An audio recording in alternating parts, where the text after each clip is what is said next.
Somewhere out in space, a star may have done something almost unbelievable. It ate one of its own planets. No one saw it happen. There was no giant flash, no explosion anyone caught on camera. And yet a team of astronomers says they caught the star anyway, not with a photo, but with a clue hidden inside the star's own light.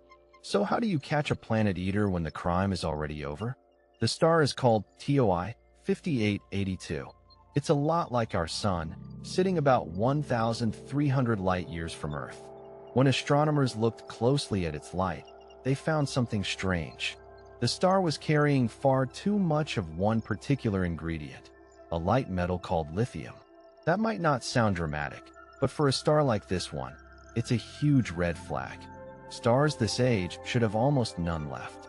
And that extra lithium is exactly what you'd expect to find if the star had recently swallowed a planet. So the researchers started asking a very unusual question. Did this star eat one of its own worlds? Here's the trick.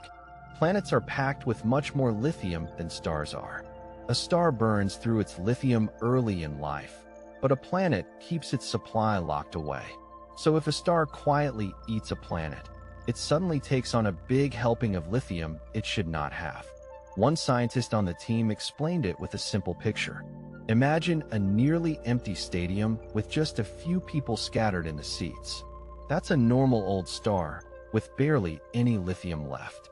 Now imagine a huge crowd of fans suddenly pouring through the gates. Those newcomers are the lithium delivered by a swallowed planet, and they quickly outnumber everyone who was already there. When astronomers see a star suddenly crowded with lithium, it's a strong sign that something got eaten. You might wonder why they didn't just watch it happen.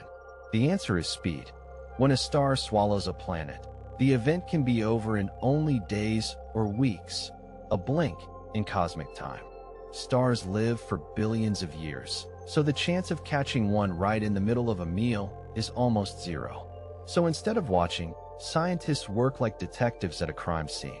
They can't see the crime itself, so they hunt for the evidence it leaves behind, the chemical fingerprints of a world that used to be there.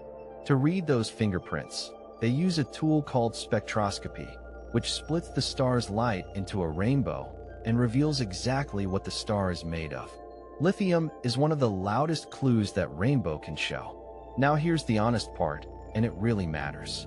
The scientists are not saying case closed. They call TOI 5882 a planet-eating candidate, a strong suspect, not a proven fact. And they were careful about it. To be sure the lithium was truly unusual, they lined this star up against 62 other stars of similar age, size, and temperature. TOI 5882 stood out near the very top, richer in lithium than about 97% of them. No matter how they measured it, the result held up. But here's the catch. A few of those other stars also had surprisingly high lithium. That tells us there may be more than one way for a star to end up lithium-rich. So eating a planet is the leading explanation, the best answer we have right now. But it is not the only possible one, and good scientists say so out loud. There's another twist to this story. TOI 5882 has not yet puffed up big enough to reach out and grab a planet on its own. So if it really did eat one, something may have given it a push. And there's a suspect. Circling the star is a strange object more than 20 times the mass of the giant planet Jupiter, yet still too small to catch fire and shine as a true star. Astronomers call an in-between object like this a brown dwarf. The idea is that this heavy companion may have tugged on the missing planet, knocking it off its safe path and sending it falling inward to its doom. For now, that part is still a hypothesis, a lead the team plans to chase down in a separate study. It's a reminder that one discovery usually opens the door to the next question. This isn't just a faraway mystery. It's a preview of our own story. Our sun will not shine steadily forever. In about 5 billion years, it will start to run low on fuel and swell into an enormous star called a red giant. As it grows, it is expected to swallow Mercury first, then Venus, and quite possibly Earth as well. So when we study a distant star that has eaten a planet, We are really getting a glimpse of the far, far future of our own solar system. Watching it happen elsewhere helps scientists understand how often planet eating occurs across the galaxy, and what finally tips a peaceful planet over the edge. The most exciting part is what this opens up next. If lithium really is a reliable fingerprint, then astronomers can start scanning many other sun-like stars, looking for the same telltale glow. One suspect becomes 2, then 10, then 100.